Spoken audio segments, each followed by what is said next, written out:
What's up, guys? Welcome to Upgrade. Whoa! Look who's here! It's Dan. It's Felicia and Alan. What? We also all decided to coordinate. Yep. Yeah. Got a fresh outfit. Oh, by the way, none of us communicated. This happened. No, this just happened. This is how in sync we are. We all just woke up feeling blue. Yep. This is called group simpatico. I knew you were gonna say that word. It's like he loves to put out some SAT words.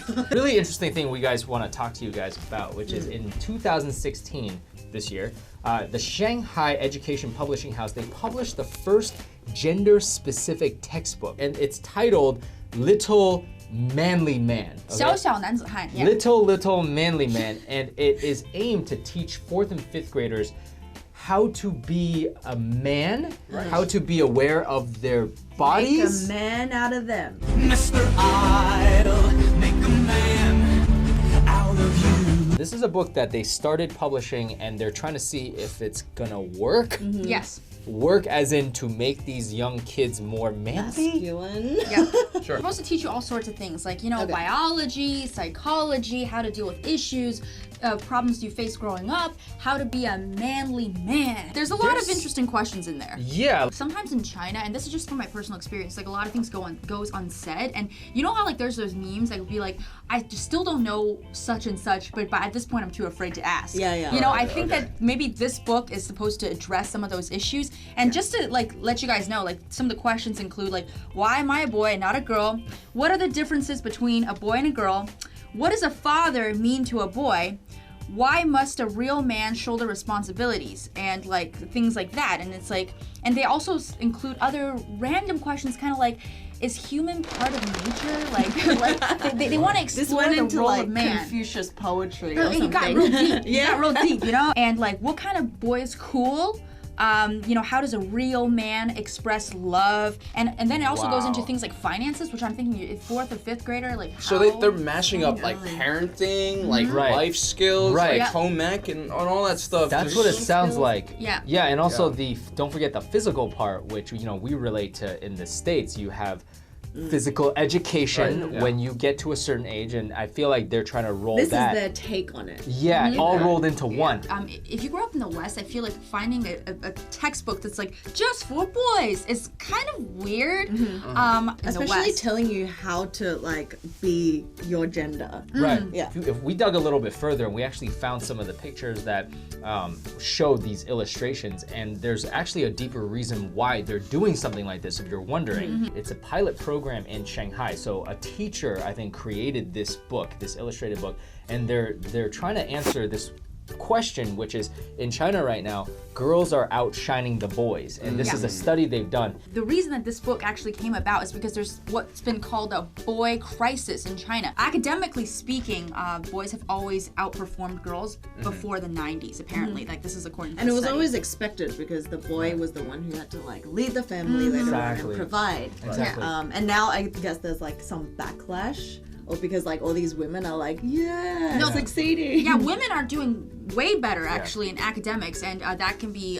found in some statistics regarding the Gaokao, which is the national entrance college entrance exam in China. It's a big deal. Yep. And in the past, like most of the top rankers, top scores, like #1 in the region were boys, and now they're mostly girls. Yeah. And people are shocked. Yeah. And so they're taking like these scientific research, and they're saying basically they're correlating masculinity as one of the major problems why boys are being left behind. Yeah. But that's what I don't understand. Like the correlation of being more masculine and your grades. Right. How do you define But masculinity? then what is masculinity? And so the whole process seems like pseudoscience and Yeah. kind of confusing to me. I like that pseudoscience, because I feel like this is what it is. And also, apparently, there's also physical tests where they said that they're not as in good health. Like Active. Yeah. I blame that on video games. Yeah. Oh, I think that's Real a huge reasons. I think that's like I mean, And that- too much study. That's what it's like. This seems like a problem that has multiple sources for where these issues are coming from, and it seems like I don't want to generalize, but it seems like a Chinese method of dealing with this is just like social engineering and controlling things to a crazy amount. Right. You know, like a lot of these problems, I think came up because of the one-child policy. We're talking about imbalances in, gender. First of all, do you think there is a issue? Do you think that boys are losing their masculinity or are in danger of not becoming what society thinks is masculine in China? There are some studies that show that yes, boys are performing maybe they're not performing as well as girls, and maybe they're not as healthy, but I don't know if being less masculine is what's the root of causing it? that. And I feel like to make a book that's titled basically Little Manly Man, I don't know if that is accurately addressing the fundamental issues here. Yeah, You know what I'm exactly. saying? Like, It's kind of like missed the point a little. And it's like, why did they choose to shape it this way to kind of encourage, I don't know, boys to perform better? I don't understand. exactly. It is an issue, and they definitely missed the boat on it, because I feel like you can't just change people's behaviors through a textbook. You can't. It's never worked like that. You can teach somebody how to do arithmetic or how to draw something or put together something through a textbook, but you cannot teach them how to become a man. Okay, you know who teaches them? Their mother and their father. Exactly, parents. So I think that's the major point that right now the society is missing on, because there's a huge lack of role models for the children there. Okay, there are definitely role models. There's certain people that behave, like a man, but I'm just saying across the board. And I think back to my own parents. My mom was a great role model for me, but I would say, and my dad would tell you guys this, that he probably didn't do a great job of not raising me, but becoming that sort of man that the young boy looks up to. I think because a lot of the teaching goes on at home, and that's what's missing. I feel like in Chinese society, you're constantly pushed to achieve, but a lot of times the parents miss opportunities to teach you and how to guide you as a person.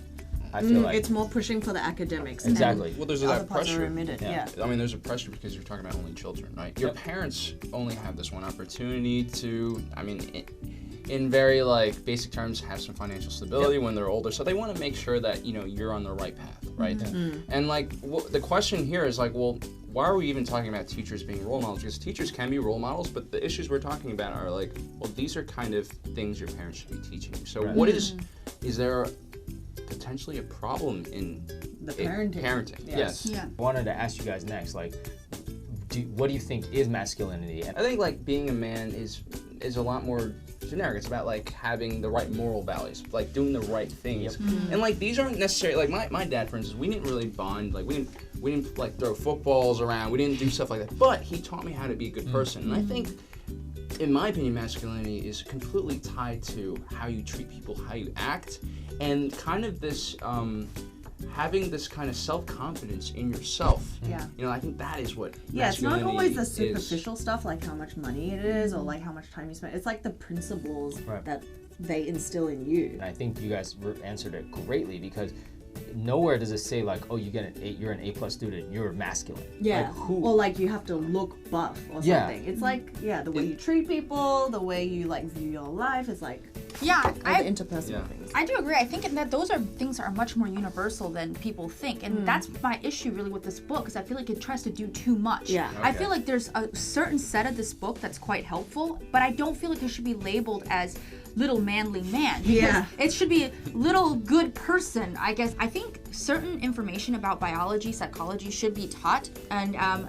It's not a taboo subject. It's very Totally taboo. taboo. It's you Yeah. wouldn't talk about this with your parents either. No. It's And that's the thing. A lot of things just go unsaid, swept under the rug, and I don't think that's right either. And I think there should be a textbook, whether it's whether it's taught in gym classes. That's kind of in the West, you get taught in PE, I think, right? I'm not sure, but it shouldn't be called that's associated with masculinity. I feel like the good parts of this thing should be separated.